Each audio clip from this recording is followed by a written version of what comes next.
Selamlar herkese. Her Yere 2 Bilet kanalından ben Niyazi. Ben Betül. Bugün Beşiktaş'tayız. Şu anda Kabataş'a geldik. Buradan başlayacağız. Evet arkadaşlar, video başlamadan önce şu an aşağıda görmüş olduğunuz Instagram ve YouTube hesabımızı takip etmiyorsanız, takip alırsanız mutlu oluruz. O zaman hayatım Vlogumuz başlasın. başlasın.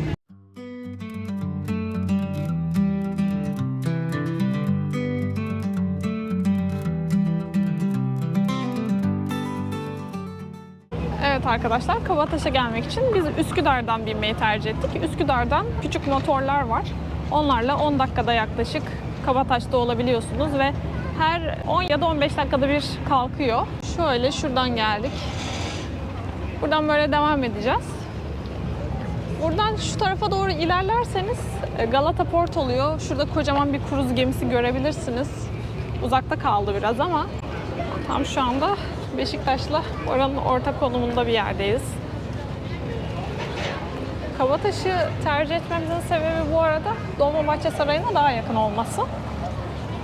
Evet, O yüzden şu an Dolmabahçe Sarayı'na doğru yola çıkıyoruz.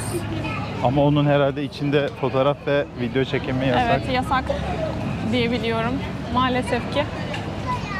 Evet, burada hemen Beltur'un kafesi de varmış. Bayağı güzel duruyor. İstanbul Kitapçısı var.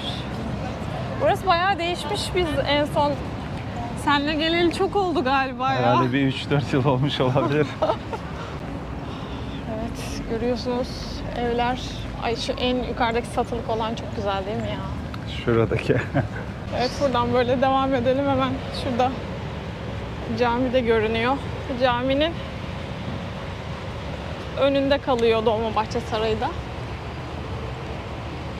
Sol tarafımızda metro var. Ortadaki tramvay oluyor burası da. Evet, o tramvay Zeytinburnu'ya kadar giden tramvaydı galiba. Yanlış hatırlamıyorsam. Evet. Doğru hatırlıyorsun. Ama buraları çok güzelleştirmişler bence. Evet, burası hoşuma Bak, gitti. oturma Şurası yerleri. falan. Şu şekilde. Güzel yapmışlar ama eksik olan şey ne biliyor musun? Gölgelik lazım asıl. Açık alan okey güzel ama tente gibi bir şeyler olabilirdi sanki. Şimdi ben buraya geçip güneşte oturmam yani. Sağ taraftan mı gidelim? Yani aynı yere çıkıyor zaten. Buradan gidelim bakalım yeşilliklerin içinden. Yalnız bugün sağlam bir sıcak var. Evet arkadaşlar.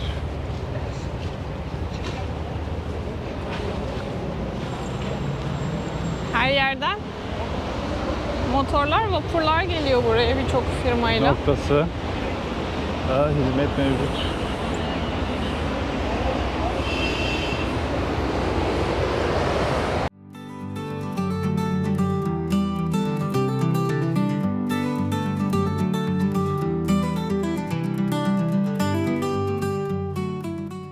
Evet arkadaşlar, burada Büyükada ve Heybeliada'ya giden adalar gemileri de var.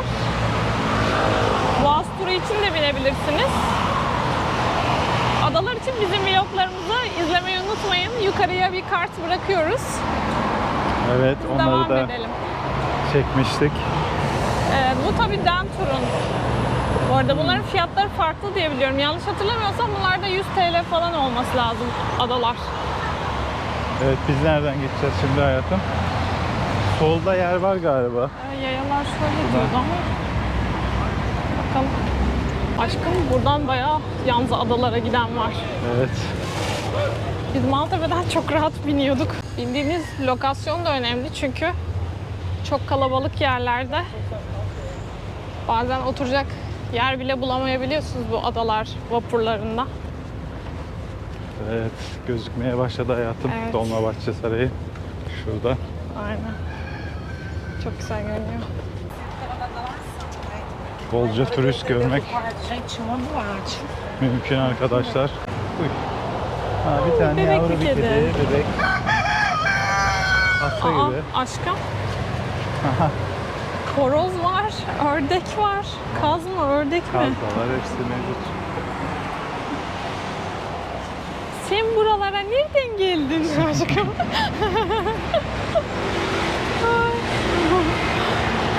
İstanbul çok değişik bir şehir gerçekten.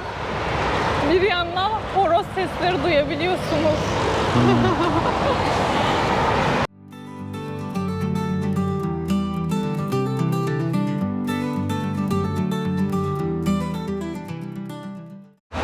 Evet, şu an Dolmabahçe Camii'nin önündeyiz. Burası Valide Sultan'ın emriyle 1855 yılındayken Cuma töreninden sonra hizmete açılmışlar arkadaşlar. Şu an aktif olarak cami ibadette kullanılıyor.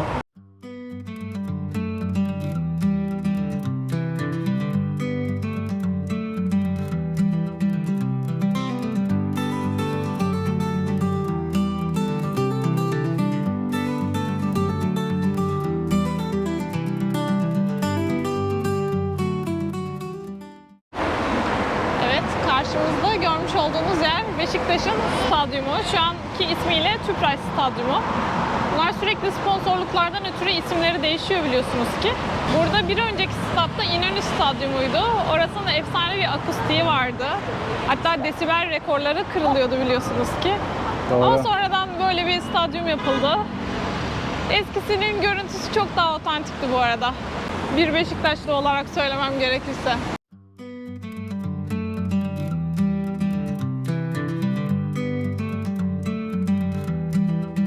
Evet, stadyumun hemen karşısında da Dolmabahçe Sarayı.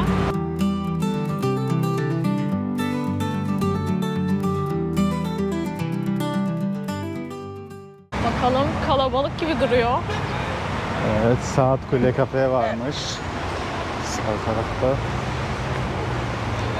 Bilet almak için QR koymuşlar.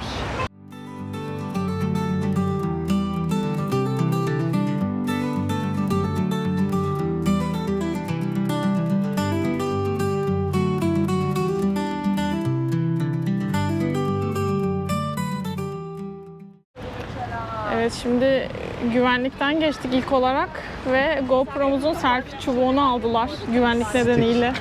Bu arada Sanırım. bizi turist sandılar arkadaşlar. Evet, İngilizce bir Hiç şeyler dedi Niyazi de çaktırmıyor. Diyor bozmadım diyor, turist sandı diyor. Biz şu an şuradan geçtik. Bilet Evet. alacağız. Ondan sonra başlıyoruz. Saat Müzesi, Camlı Köşk, Harem, Resim Müzesi var, selamlık. Bu arada Resim Müzesi'ne sadece müze kartla giriş yapılıyor diye biliyorum ama Dolmabahçe Sarayı'na özellikle bilet almanız gerekiyor. Müze kart geçmiyor. Ticket Office diyor şu an. Şuralardan biz biletimizi alalım bakalım. Bugün İstanbul'da turist miyiz? Evet, turist olalım biraz. GoPro'muzla. Bunları vereyim hayatım. 2 biletimiz var. Bu 2 bilet mi oluyor? Ha tamam. 2 kişilik 360 yazıyor. Şöyle gösterelim. Evet. Yabancılar için ücret 1800 TL, yabancı öğrenciler için 240 TL, yerli indirimsiz bileti 240 TL, indirimli öğrenci ve öğretmen bileti de 120 TL. Ücretler bu şekilde. Gelirseniz bilginiz olsun. Haydi biz içeri geçiyor Bence muyuz? ücreti iyi bu arada. Bence çok iyi ya. Normal 240 TL'lik ücretten bahsediyorum. Yabancıların ücretlerinin böyle farklı olmasının sebebi Türkiye'deki enflasyon kaynaklı bu arada. Normal Avrupa'ya biz Evet. gittiğimizde de zaten pahalı Yani veriyoruz biz bu arada. İspanya'da neydi o? Sagrada Familia. Sagrada Familia'ya 25 euro verdiğimizi biliyoruz. Kişi başı. Evet, bir kiliseydi sadece. Evet. Ona kıyasla bence Yani uygun. iyi diyebiliriz. Hadi bakalım.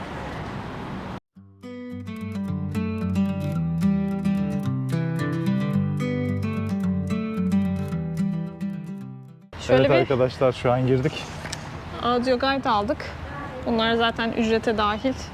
Pasaport ya da kimliğinizi bırakıyorsunuz. Size bunları böyle hibe ediyorlar. Dönüşte aynı şekilde başladı. Ben duymuyorum şu an. Başlamadı Has belki. bahçedeymişiz.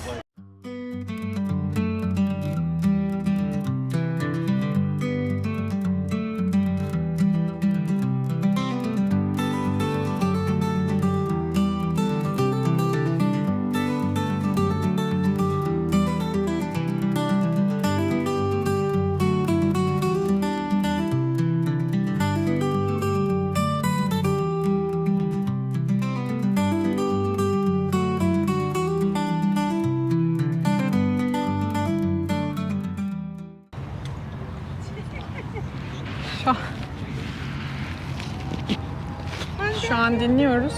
Evet. Buradaki bir gelsene aşkım.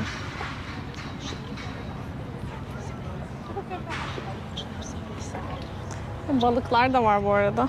Evet. Bu arada bu Kuğulu heykelin olduğu kısım ilk önce Ihlamur Kasrı'ndaymış. Ondan sonra Yıldız Sarayı'na getirilmiş galiba. En son da buraya getirilmiş. Yani yanlış hatırlamıyorsam şu an Audio Guide'dan duyduğum kadarıyla. Burası böyle geometrik bir motif şeklinde dizayn edilmiş.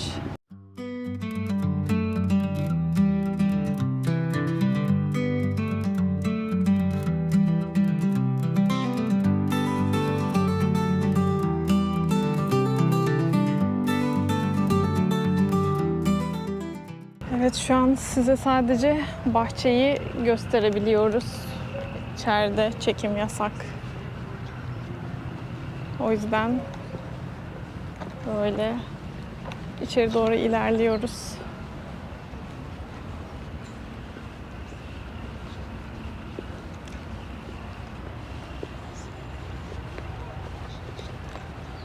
Şu taraftaki kapı çok güzel.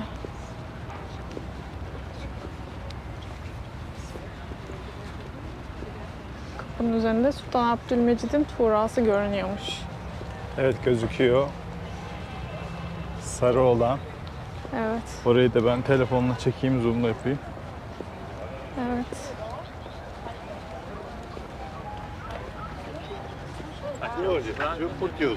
Burada aslan heykelleri var.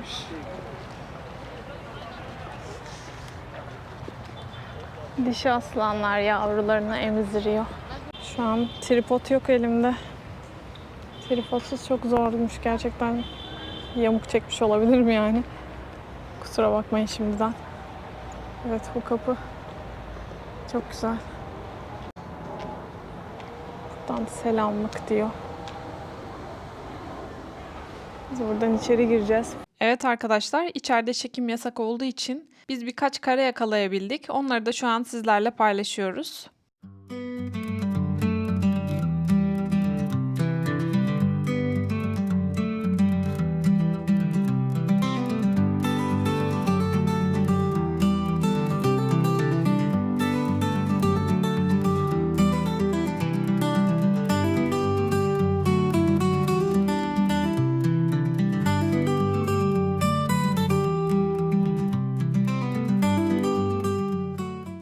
Şu an biz selamlıktan çıktık.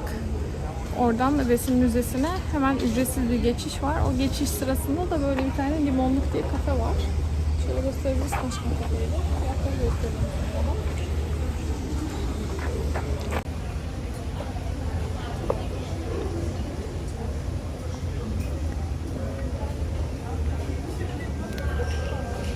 Evet. Fiyatlar bu şekilde. Normal bence. Girilebilir. Şimdi biz resim müzesine girsek mi girmesek mi ona karar vermeye çalışıyoruz. Şöyle arada güzel bir bahçeden geçiyoruz. Resim müzesi de uzun sürüyor çünkü. Daha önce gelmiştim ben. İçeride çekim var mı bilmiyorum.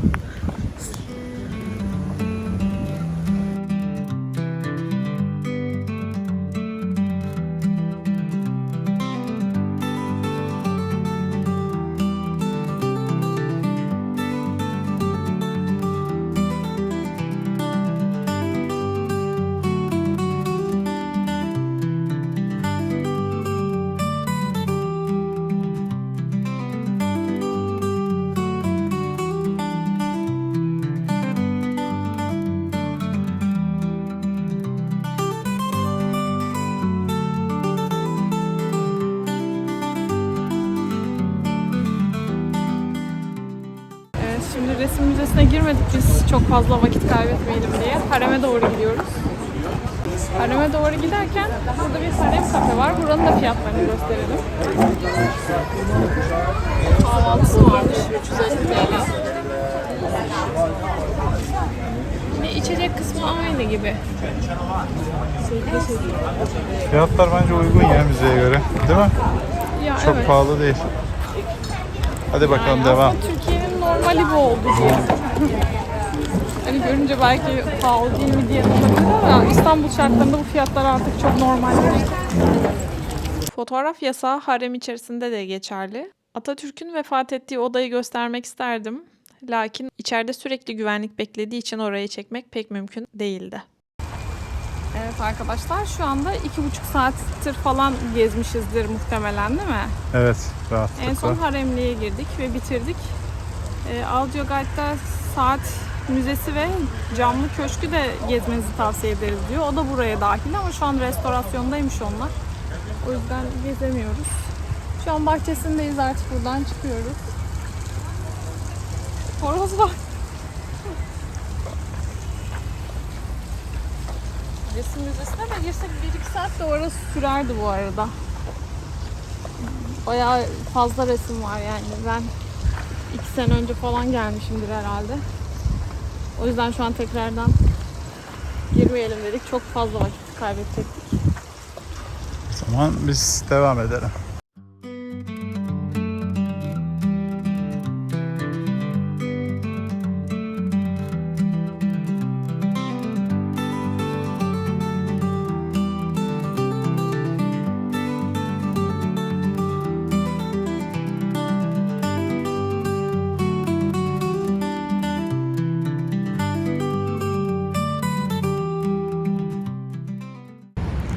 Evet arkadaşlar, öğleden sonra böyle sıra oluyor. Öğleden önce gelmeye bakın bence. İçerisinde daha rahat gezersiniz. Kalabalıkta biraz daha zor olabiliyor gezmesi. Saat Kule kafe varmış bir de. Bir şeyler yemek içmek isterseniz. Şimdi biz buradan doğru çıkışa gidiyoruz.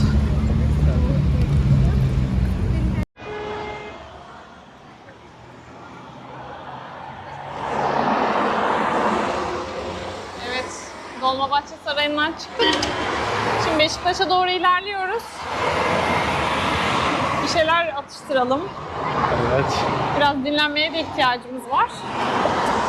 Böyle dümdüz devam ettiğinizde Beşiktaş'a gidiyor bu yol zaten. Bu arada arkadaşlar Dolmabahçe Sarayı'nın içinde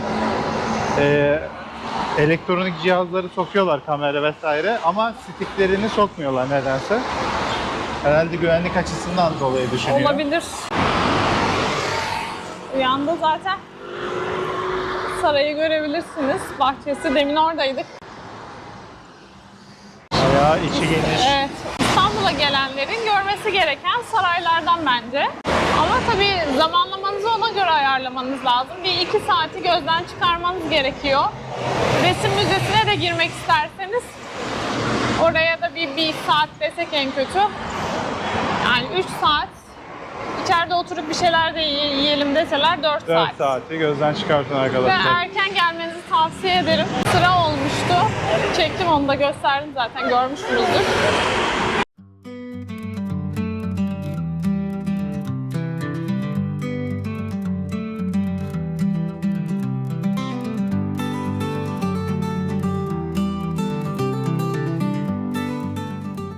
Arkamızda da Yorgunum. çektiğimiz güzel kapı. Ha evet. Burada seneler önce askerler nöbet tutuyordu. Artık yok, evet. Ve karşıda Atatürk fotoğrafları var.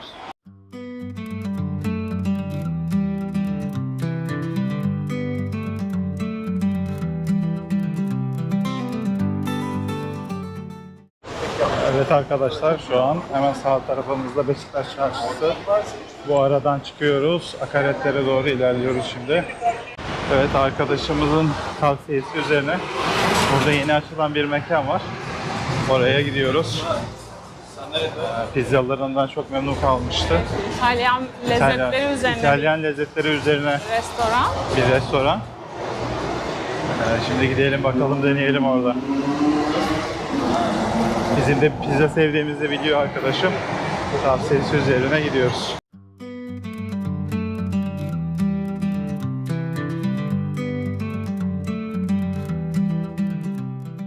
Şu an geldik, içeri gireceğiz. Evet, bakalım. Hadi bakalım. Burası Roma stili dilim pizza yapan bir İtalyan restoranı. Kendilerine özgü tarifleriyle oluşturdukları oldukça farklı bir menüsü var. Merak edenler için Sprout'un güncel menüsünü ekliyorum.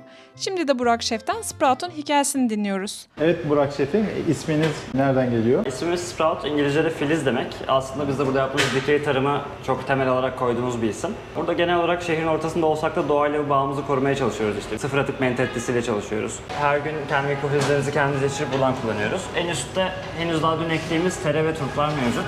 Bir aşağı katta onların daha büyümüş versiyonlarını görüyoruz. Bunlar hani turp filizi, hazır olmalarına birkaç gün daha var. Gördüğümüz ışıklarda gün ışığı lambası diye geçiyorlar. Güneşten gelen bütün spektrumdaki ışıkları bitkilere verip burada yetişmelerini sağlıyor. Böyle doğayla alakalı bir isim olsun istedik, yeşil olsun istedik, samimi olsun istedik. O yüzden adımızı Sprout koyduk. Teşekkür ederiz, sağ olun. Ben teşekkür ederim. Hamurumuz 3 gün mayalanıyor. Soğuk mayalandırıyoruz. Hidrasyonu yüksek bir hamur. Ve her pizzayı elde açıyoruz. Burada aslında her gün devam eden bir hamur döngümüz var işte. Sürekli 3 gün sonrasının hamuru için bir işlem. 2 gün sonrasının hamuru için bir işlem. Her gün farklı aşamalardan geçerek bu evreye kadar geliyor hamurumuz.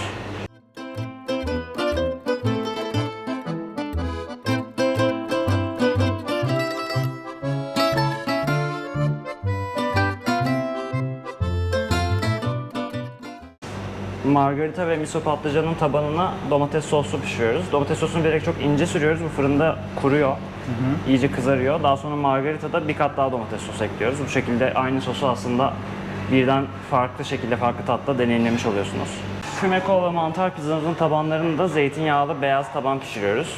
Orası da bu şekilde. Zeytinyağımız Manisa'dan geliyor.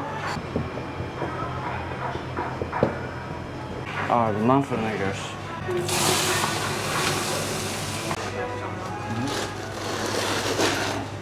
Aslında bütün ulaşmaya çalıştığımız bu baloncuklar. Çok güzel gözüküyor. Şimdi önce kırmızı dilimlerimizi yapıyoruz. Bunlar anlattığım gibi margarita ve miso patlıcanın tabanları. Bunda içi daha da güzel gözükür büyük ihtimalle. Bakar mısın? Dükkanımızda şöyle küçük bir geleneğimiz oluştu. Bizim çok hoşumuza gidiyor. Her taze ekmek çıktığında oturan bütün masalara taze ekmek tabağı yapıp gönderiyoruz. Aslında yeni pişmiş ekmeğin güzelliği adına bir kutlama gibi. Hani kokuyor dükkanda, insanlar görüyorlar. Biz kendimiz yemek istiyoruz. Dedik müşterilerimize de böyle paylaşımda bırakalım. Taze ekmeğimiz, domates sosumuz. Üzerinde biraz da Manisa'dan zeytinyağıyla bunu bütün müşterilerimize ikram ediyoruz. Bu şekilde. Buyurun size iyi afiyet olsun. Teşekkür ederiz. Dilimlemelerden artan ve akşamları bazen satmayan ekmeklerimizi her gün sokak hayvanlarına götürüyoruz. O yüzden işletmemizde gıda atığını sıfır diyemesek de minimumda tutmak için ekstra özen gösteriyoruz.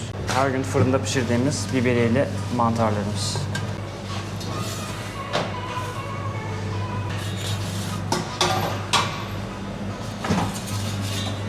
Füme kolumuz.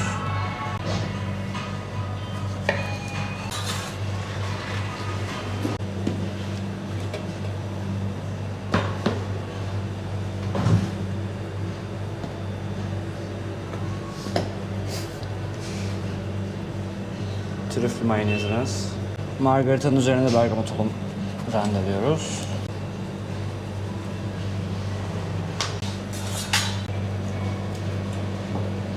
Kendi yaptığımız patates çipslerimiz.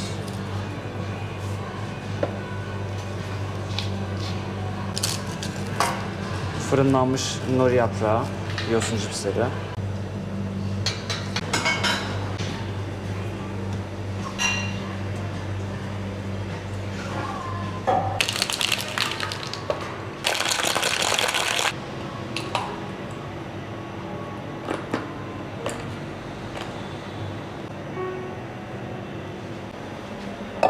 Evet, şu an Burak Şef bize pizzalarını anlatacak, yapmış olduğu. Evet, merhaba, hoş geldiniz tekrardan. Sağ olun. Menümüzdeki bütün pizzalar şu an önünüzde, yaz açılış menümüz. Öncelikle vegan pizzamız, miso patlıcan var. Altında miso kremasıyla pişmiş patlıcanlar, üstünde teriyaki mayo ve nori cipsleri var. Margarita pizzamız klasik margarita ama bergamot tulumu kullanıyoruz parmesan yerine. Burada Türkiye'den tatları öne çıkarmak aslında bir misyonumuz. Yanında mantarlı pizzamız mevcut. Tabanında karamelize soğan kremamız var. Üzerinde biberiyle pişen portobello mantarları. Kendi yaptığımız patates çipsleri ve trüflü mayonezimiz mevcut. Son olarak da fümekol pizzamız var. Altında konfi sarımsak yağı, üzerinde iyi bir kasaptan aldığımız fümekollarımız var. En tepede yine bergamot tulum veriyoruz. Burada da daha çok etin tadının öne çıkmasını istediğimiz, o yüzden ürünleri sade tuttuğumuz tabağımız. Kondimimiz var. Yazın şu an mısırlar hazır güzelken kızarmış mısır veriyoruz. Ortasında konfi garlic aioli ile beraber. Bir de size böyle ekmeklerimizden gönderdik. Bu da domates sosumuzun aslında taze pişen ekmeklerle müşterilere verdiğimiz bir ikramı. Ne zaman dükkanımıza taze ekmek çıksa herkese bundan gönderiyoruz. Kendi yaptığımız fesleğenli limonatamız ve kuzu kulağı lime'ımız var. Limonatada da limonun kabuklarını şekerde bekletip ondan bir şurup yapıyoruz. Ardından o şurubu kullanıyoruz. Dükkanda mümkün olduğu kadar sıfır atık olmaya, her şeyi değerlendirmeye özen gösteriyoruz. Kuzu kulağımız da günlük yapılıyor. Hazır yazın taze kuzu kulakları varken. Umarım beğenirsiniz. Değişen menülerde de yeniden denemeye beklerim sizi. Afiyet olsun. Teşekkür ederiz. Sağ olun şefim. Emeğinize sağlık.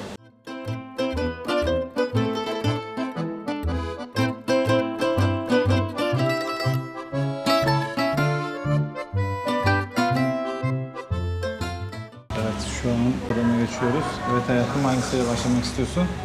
Önce içecekle başlamak Evet, istiyorum. başlayalım. Kuzu kulağı vardı bunun içinde. Gayet güzel, fresh bir tadı var. Limonata da gerçekten ev limonatası. Renginden de belli zaten. Bu da çok güzel. Ben ilk olarak margarita'dan Sen başlamak margarita istiyorum. ile başla Benim bakalım. margarita favorimdir hep. Ben de fümeliyi deniyorum. Sesi zaten çıtırtısı geliyordur bence. Gayet lezzetli. Bunun tadına bakar mısın? Bakarım, bir şey diyeceğim. Hamur Çok iyi aynı değil mi? İtalya'daki gibi gerçekten hamur. Muhteşem, bayıldım. Domates sosuna da bayıldım. Margarita çok iyi. Hepsinin tadına hızlıca bakalım aşkım. Ben de margaritanın tadına bakayım. Et seven biri için çok güzel de bence. Patlıcanlıya bakayım. Soğuk domates sosumuzu da denemenizi tavsiye ederim. Kesinlikle bambaşka yerlere getiriyor. Şefim hepsini deneyeceğiz. Ona merak da etme. bakacağız. Harika. Şuna bakayım ben o sırada. Mantarlı. Cipsli. Evet, sağ olun teşekkürler şefim.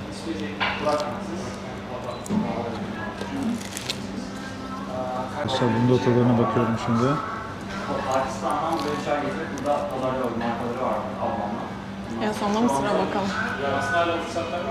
Sonra sırayla favorilerimizi söyleyelim bence.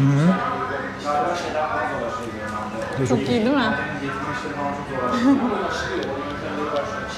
Şu ekmeğe de domates soslu bir buna bakalım arkadaşlar. Ona da bakalım. Çok güzel bir uygulamaları var. Şunu şey yapayım. Domates sosu ve zeytinyağı. En sevdiğim şeydir ekmekte. Yani şunu tatmanızı kesinlikle tavsiye ediyoruz arkadaşlar. Sos da çok iyi.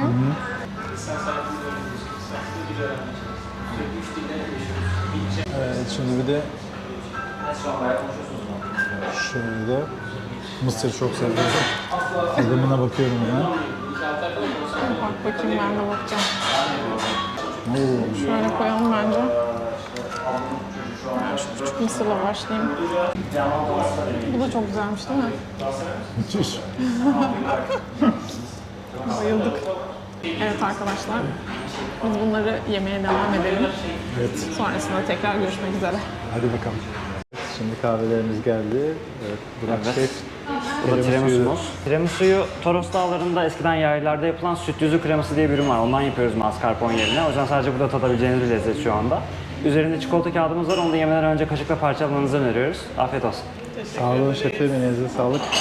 Çok güzel gözüküyor. Hadi tadıma geçelim.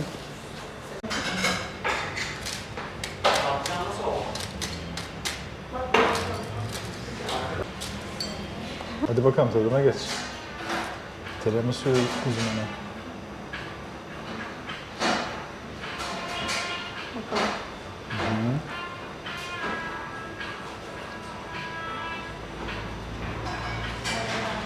Güzel. Tadıma geçiyorum.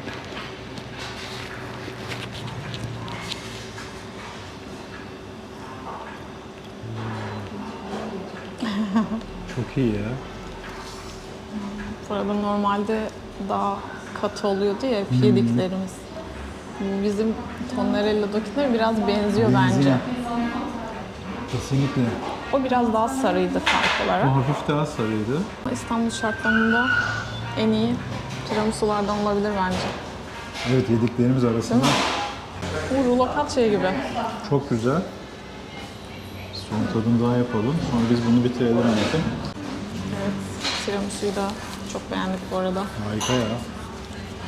Biz o zaman devam edelim. Evet, kahvemizi Her şeyi duydum çok ben. beğendik.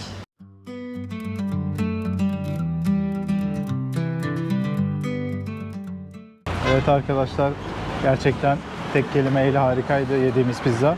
Ve tiramisu da müthişti hayatım, bayıldım. Özellikle benim favorim mantarlı ve margarita olandı. Beni mantarlı pizza çok şaşırttı ve çok beğendim. O karamelize sosu gerçekten farklı yani. Bu zamana kadar yediğim pizzalar arasında en farklı pizza diyebilirim. Margarita normalde hep benim ilk tercihimdir. Evet, genelde. En çok da onu severim.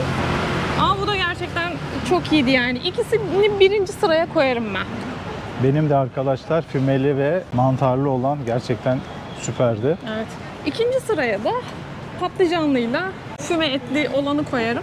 1, 2, 3, 4 diye ayıramıyorum. 1, 2 diye ayırdım ben. Evet. Ve muazzam bir tiramisuları var. Onu da Sadece tiramisu yemek için bile gidenler varmış. Bu arada menülerini mevsime göre değiştireceklermiş. Şu an yaz mevsimindeyiz. Kışa doğru menülerini yenileyecekler muhtemelen. Çok güzel bir şekilde ağırladılar bizi. Teşekkür ederiz ayrıca da. Evet. Teşekkür ediyoruz Burak Şef'e. Evet, biz şu an gezimize devam ediyoruz. Buradan Beşiktaş'a doğru iniyoruz. Evet, hadi bakalım.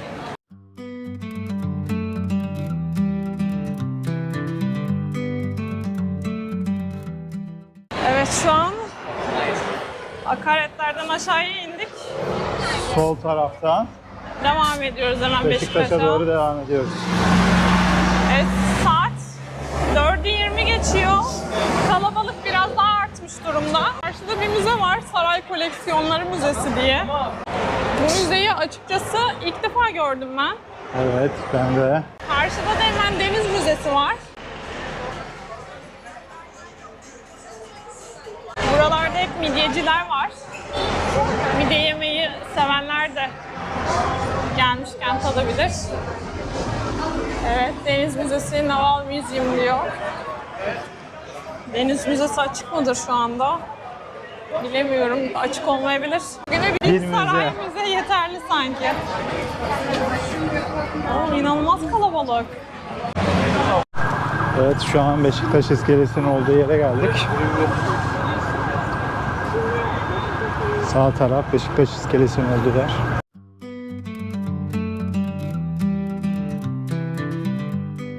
Evet, burası Beşiktaş'ın kalbi diyebiliriz. Sağ tarafta hemen iskele. Sol taraftan devam edince hemen Beşiktaş Çarşı'ya gidiyorsunuz. Şu an biz çarşı tarafına girmeyeceğiz. Çok kalabalıktır orası. Ortaköy istikametine mi gidiyoruz? Evet, o tarafa doğru devam edeceğiz. Evet arkadaşlar, Adana vlogumu izleyenler bilirler. Orada çok meşhur Kazım Büfe İstanbul'da Beşiktaş'a da açtı. Şimdi geçerken yolumuzun önüne denk geldik. Buranın muzlu sütü çok meşhur. Bir tane söylediğinizde aklınıza bulunsun bir boy, bir de yanında bir tane daha veriyor. Yani çok fazla geliyor. Aslında denemek istiyordum da şu an çok güzel pizza ve tatlıdan sonra boş yer yok şu an açıkçası. Bak, Başka zaman başka zaman deneriz deneyimleyebiliriz. kesinlikle. Bak gördün mü? Burada Ya buradan Ufak da. 2 tane aynı boy veriyorlar. Şöyle. tabii Adana'da arkadaşlar bir büyük boy veriyorlar. Bir de o yanındaki ufak boydan veriyor. Farklıdır buradakiyle. Şu an biz Ortaköy'e doğru devam ediyoruz. Buradan Yıldız Parkı'na geçeceğiz. O yüzden öyle devam ediyoruz. Bakalım.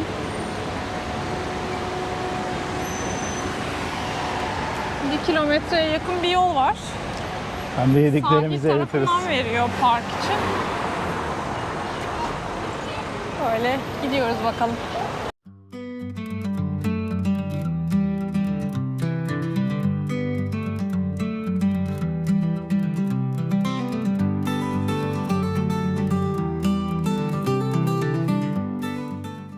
Evet, Çırağan Kempinski Sarayı'nın hemen karşısında Yıldız Korusu diye tabeladan böyle yukarı devam ediyoruz. Şu an bir sürü insan da o kısma gidiyor. Bakalım.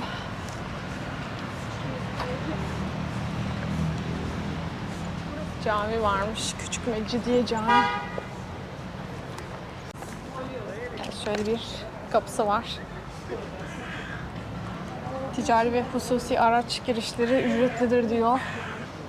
Biz buradan devam ediyoruz. Minik bir kedicik bizi karşılıyor. Evet, güzel gözüküyor burası. Şurada bir harita var. Hemen inceliyoruz. Biz şu anda şu C kapısından girdik galiba, değil mi? Evet. C kapısından girdik. Bir gölet var. Gölet var. Festival alanı varmış şurada. Spor noktaları Burada. şunlar. Evet. Bu spor belediyenin spor aletleri koyduğu yerler. Şunlar çocuk parkı. Zaten burada işaretleri de söylüyor. Çadır Köşkü Beltur diyor. Malta Köşkü Beltur diyor. Malta Köşkü galiba restorasyondaydı, emin değilim. Şöyle biz devam edelim bakalım. Burası bayağı büyükçe bir koru. Hadi o zaman. Burası bisiklet yolu değil mi? Muhtemelen tartan pisti olduğuna göre ya da Bisiklet yürüyüş. yolu ama bisiklet süren yok. 20 yazmışlar. Yürüyüş yolunda 20 yazmazlar herhalde. Soldan da gidebiliriz. Evet arkadaşlar, parklarda genelde bu bisiklet yollarına da dikkat edin. Siz yine de süren olursa normal yolu kullanmaya özen gösterin. Evet, koruda devam ederken gölet çıktı karşımıza. Havuza girmek tehlikeli ve yasaktır tabelaları koymuşlar. İnşallah burada da girmiyorlardır yani. Bakalım, herkes köprüde bir şeylere bakıyor ama ördeklermiş. Balık da var. Bayağı büyük balıklar var Ve şurada. çöp de var yani, bak kaplumbağa da var. Bir Ya ıslak mendil arkadaşlar poşetini lütfen almış. çöpünüzü atmayın, bak bir sürü canlı yaşıyor orada yani, yazıktır. Kaplumbağa çok fazla var. Ninja Turtle bunlar. Bak siyahlı Ay, karabatak ne güzel geldi ne atladı. biçim.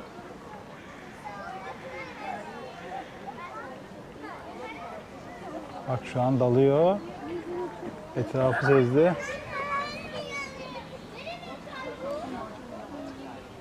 Çok güzeller. Evet, şu an biraz serinliyoruz gölgede.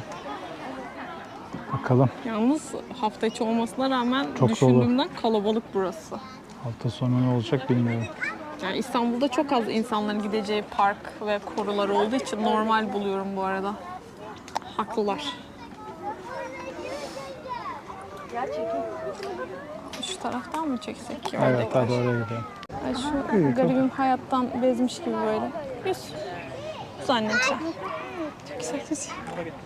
Yalnız o balıkların büyüklüğü nedir hakikaten, baksana.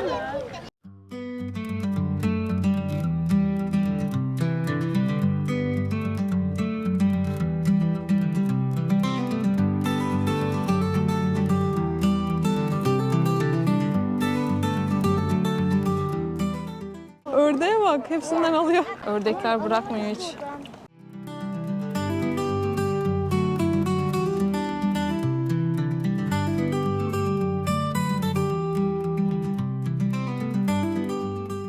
Evet, biz yine yollara düştük. Bayır tırmanıyoruz. Gerçi biz tırmanmaya alışkınız değil mi hayatım, adalardan? Evet. Ada vloglarımızda da bolca yürüyüş Öyle. ve tırmanış yaptık. Ama güzel, iyi ki geldik buraya. İstanbul'da güzel şöyle bir hava yeşilliğin alıyoruz. olması çok iyi değil mi? Evet, evet. Yani çok nadir bu tarz korular var İstanbul'da. Yakınsanız mutlaka çoluk çocuk gelip değerlendirilebilir. Burada bir de köşkler var. Malta Köşkü var.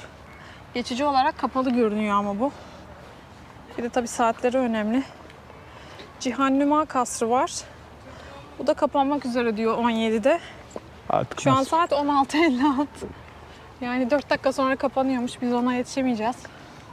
Kısmet. Onun dışında bir de Yıldız Sarayı var. Yıldız Sarayı ama bu korunun içinden Google Map'te göstermiyor. O Beşiktaş iskelesinin karşısındaki yoldan devam etmek gerekiyor onun için anladığım kadarıyla. O da 5.30'a kadar açıkmış. Böyle yani saray gezmek isterseniz. Onlar da mantıklı tabii, erken başlamak gerekiyor güne. İstanbul'da çok çabuk zaman geçiyor. Çok fazla gezecek yer var. Hepsi de belirli bir zaman alıyor. Bayağı eğim var arkadaşlar. Şöyle göstereyim yolu. Evet. %30, %40'ı var. Bir sürü banklar var. Onları iyi düşünmüşler ama. Evet. Ki olması gereken, insanlar buraya gelince ne yapacak? Bir de dikkat etmek lazım tabii yeşilliklerde. Kene mevzusu var Kene biliyorsunuz vesaire ki. olabilir. Dikkatli olalım. Bir de çevremize lütfen çöp atmayalım. Çöp konusunda duyarlı olalım. Evet.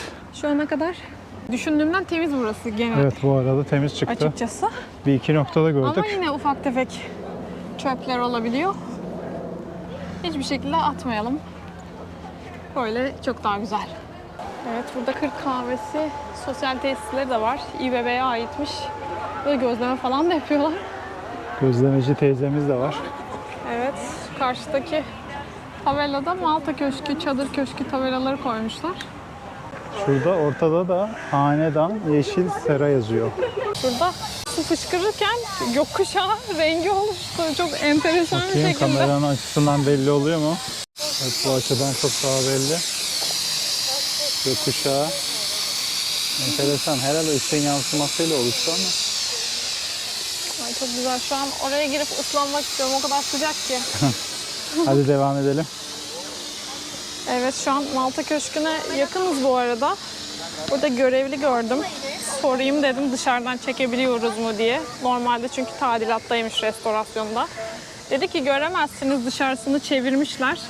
Biz de boşuna oraya gitmeyelim dedik o yüzden. Şimdi dönüyoruz. Hadi bakalım. Malta Köşkü'nün yakınında hemen Beltur Kafe var. Biz de birazcık oturalım, soluklanalım istiyoruz.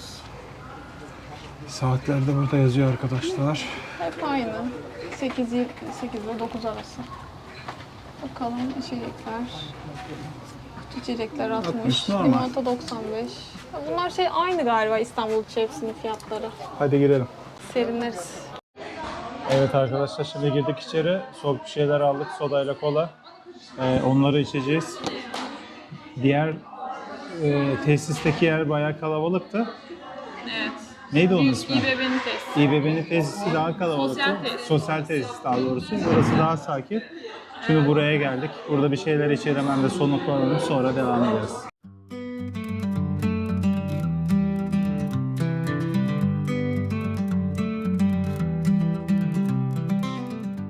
Evet arkadaşlar, Betül şu an Sırat Köprüsü'nden geçiyor.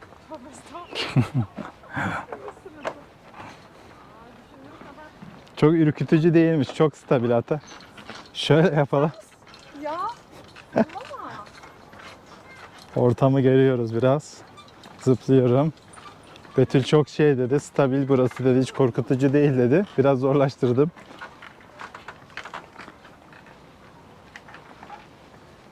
çok güzel. Aa, ördekli göleti görüyor. Hmm. Ördeklere bak. Ağaç nasıl yıkılmış baksana. Devrilmiş. Ay arı var. Arı var, sinek var. Kaşındım biraz. Güzelmiş burası tam.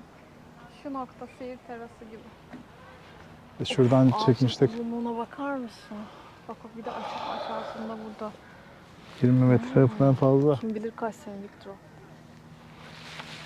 Şurada bir bak, çukurluk var Betül. Aşkım korkutma beni. Bir tanesinin bir vidası düşmüş gibi.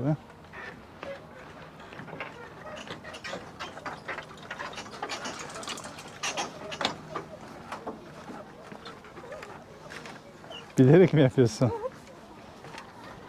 Bir şey diyeceğim, bu aynı yere çıkıyor bu arada. Biz yolu uzatıyoruz, bence daha yürümeyelim. Bilerek yürüdüm. Evet, bak burada daha çok hissedilir, eğim var çünkü. Evet arkadaşlar, sporumuz. Bu bayağı sallanıyor lan bu. Aa, şuradan kırılmış bu arada. Gel gel çabuk gel. Betül'ü korkuttum. Bismillahirrahmanirrahim. yaylana yürüyorsun? Ya bir şey yapmıyorum. Kendiliğinden sallan. Aha, kendiliğinden sallanıyordum. Ay kızların sesini duyuyor musun?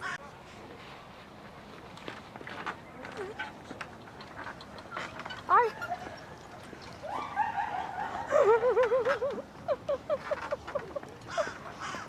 Tam bir adrenalin köprüsü yalnız. Güzel Özellikle oldu. sallıyorsun ayağını lütfen ama. Hiçbir şey yapmıyorum ya.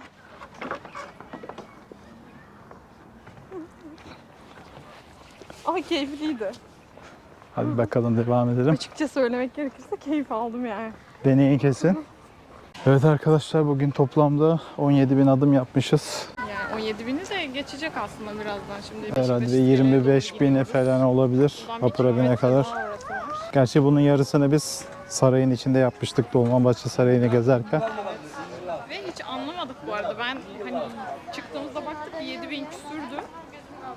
Dedim nasıl 7.000 olmuş? İstanbul'da gerçekten çok çabuk, çok fazla yürüyorsunuz her yeri böyle bir yeri gezmek isterken. Çok hızlı şekilde 20.000 yapabilirsiniz. Biz de toplamda herhalde bir vapura binerken 20.000 olacağını düşünüyorum. Şimdi buradan Beşiktaş iskelesine yürüyeceğiz. Hadi bakalım biz devam edelim. Evet, biz şimdi şu taraftan korudan geldik. Bu karşıya düz devam ettiğinizde Ortaköy'e gidiyorsunuz. Biz şu an geldiğimiz yönden geri dönüyoruz Beşiktaş'a.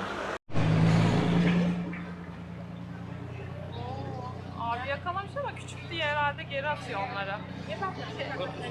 Ah kediye verdi kediye. Kedi yakaladı. Bıraktı.